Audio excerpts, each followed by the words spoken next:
Are we live this time? Who knows? We are live this time. I can see it's live. Great. That's good to see. Okay. Welcome to Tea Break Songwriting. We're back. It's Monday night. This is an insight into my songwriting process. We've got a cup of tea. We've got a 10-minute time limit. We've got a tomato timer to mark it with. So far, we've covered all kinds of different things. We've covered writing using a single words for inspiration. We've covered writing just with the bass guitar. We've covered a lot of different things, and you can actually see all of my previous ones if you go to my YouTube channel. I will share a link for that at some point. But it is all over the profile. You can see the previous ones. We always stream here on Facebook. We always do that. And as a general rule, everything gets put on YouTube afterwards, but that is purely for posterity. So in terms of this week, we've got something a little bit different. Got something to kind of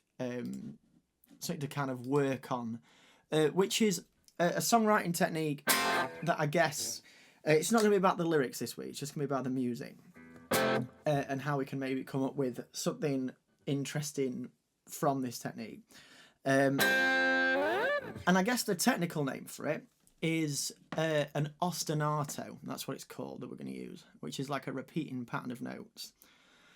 And here's one I've made earlier. Obviously, I'm going to put the timer on now. We've got the cup of tea. It's just out of shot.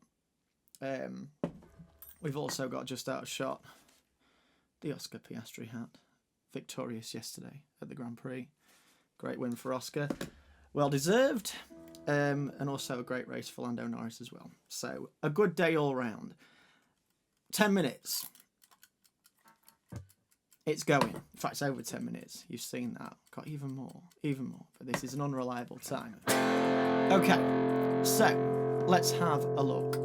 If we go on to this. I have pre-recorded an ostinato. I've pre-recorded this sequence of notes. And the first thing I've done immediately with the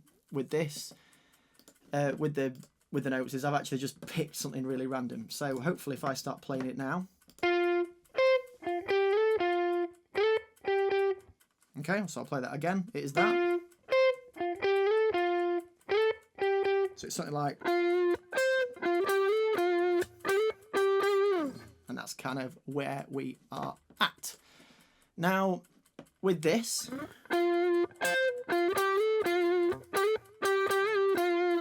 we're just going to use that, and it's in the key of F major or D minor potentially, but also it doesn't necessarily have to be in that key at all. So the first thing we're going to do is actually just get it looping around.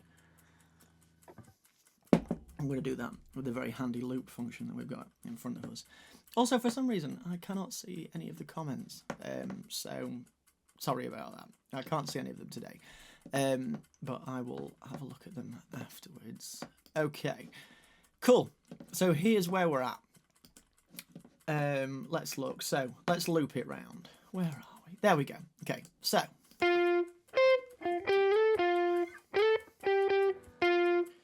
So as I was saying before, let's take it down a little. F major.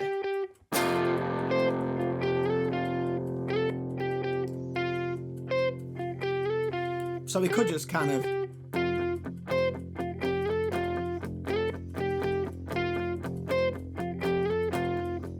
and change.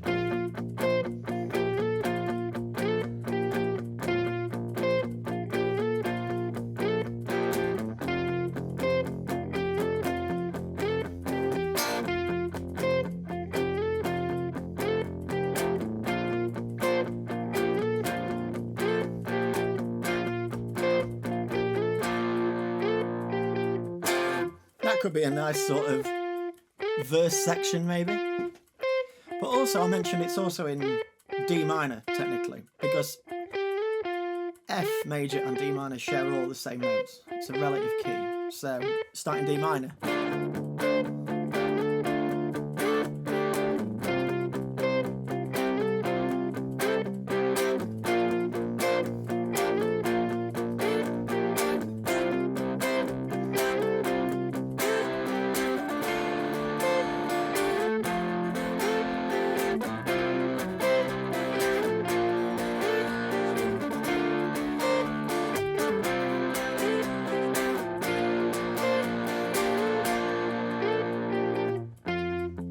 immediately a very different feel.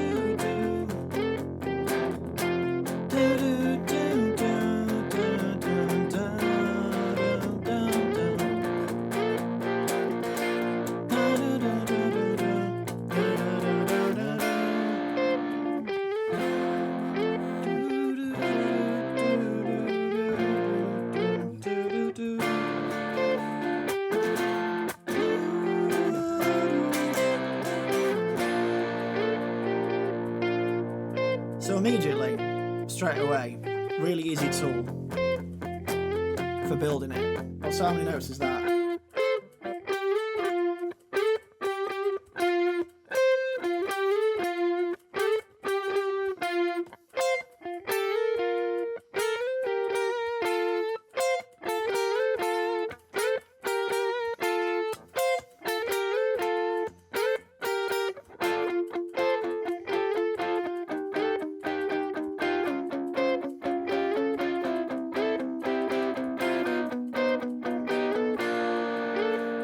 And I saw a video of it actually the other day of Victor Wooten, the bass player, talking about this and talking about wrong notes.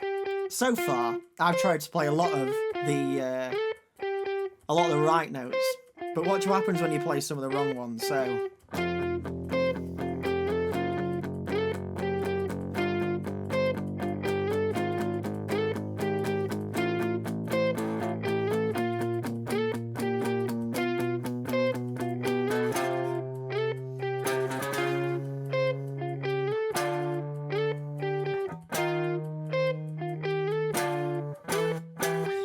So one or two of them are all right. So if I go...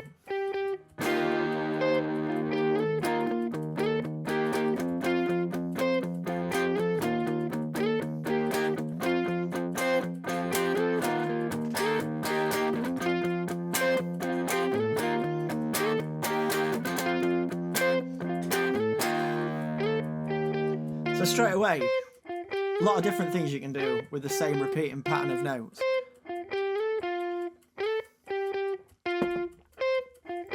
Puts you in a totally different style, different genre every time. So I'd recommend doing that. Is getting a loop going.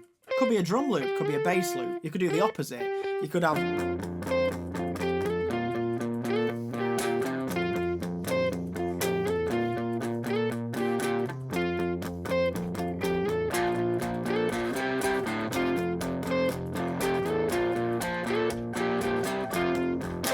have that going around, and then try and...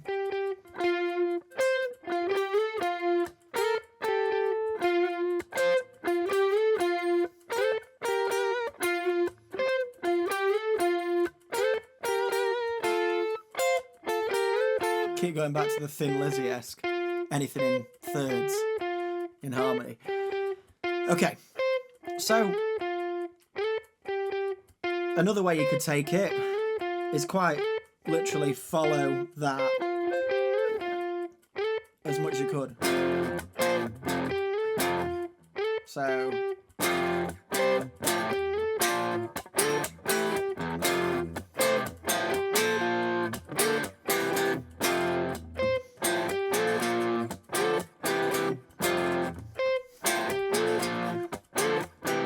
turns it to more of a riff. So maybe that's your chorus. You got the kind of this for your verse, for the...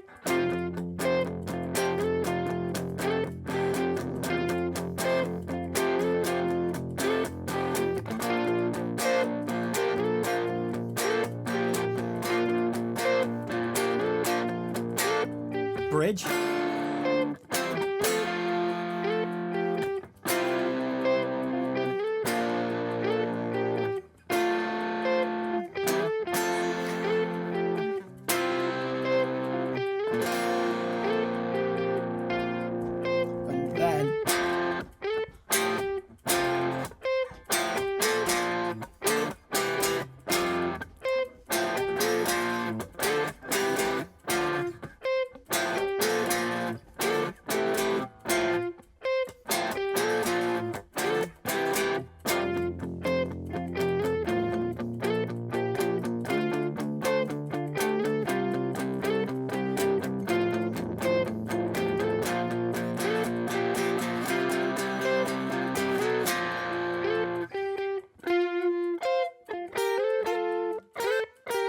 Maybe that's in the end. Maybe we put that in there.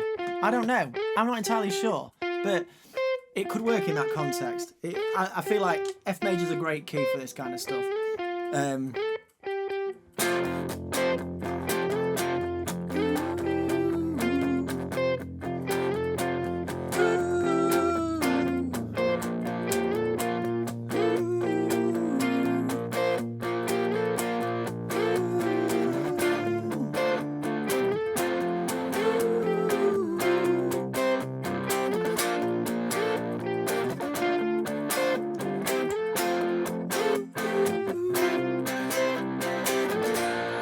Chorus.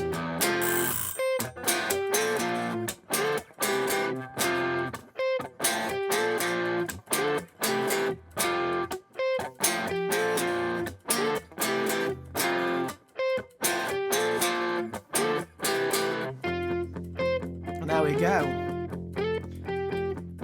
We heard the timer in the middle of it. Let's do that chorus one more time.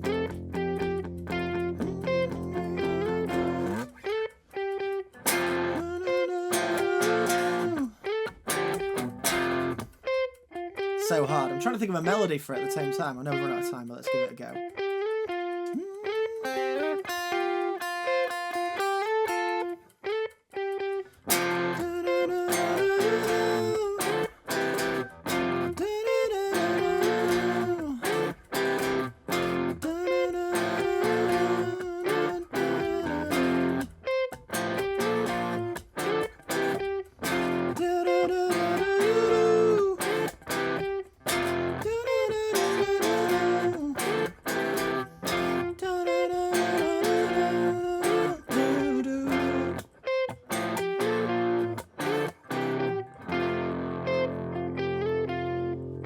So, there you go. In 10 minutes, that's what you could do if you were songwriting with an ostinato. I'm going to fade it out now. Because, yes, if you've been here for the whole thing, it's a lot to hear that a lot. I'm sure. I'm feeling it. I'm sure you're feeling it too. But there you go. That is one way you could take an ostinato and make it into a chord sequence, write a melody over the top of it. You can see how maybe some different sections of a song would appear. Pick different tempos, cut it in half, make it longer, extend it. That would be one half. You could go.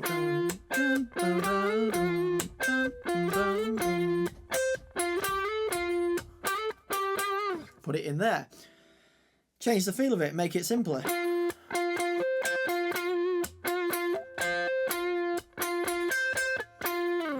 Yes, that is. This will not be the last song that I start writing with an ostinato in it. I can think of a lot of them that I've written.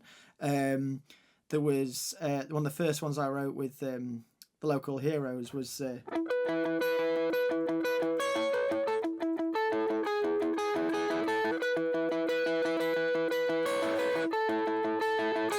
that had.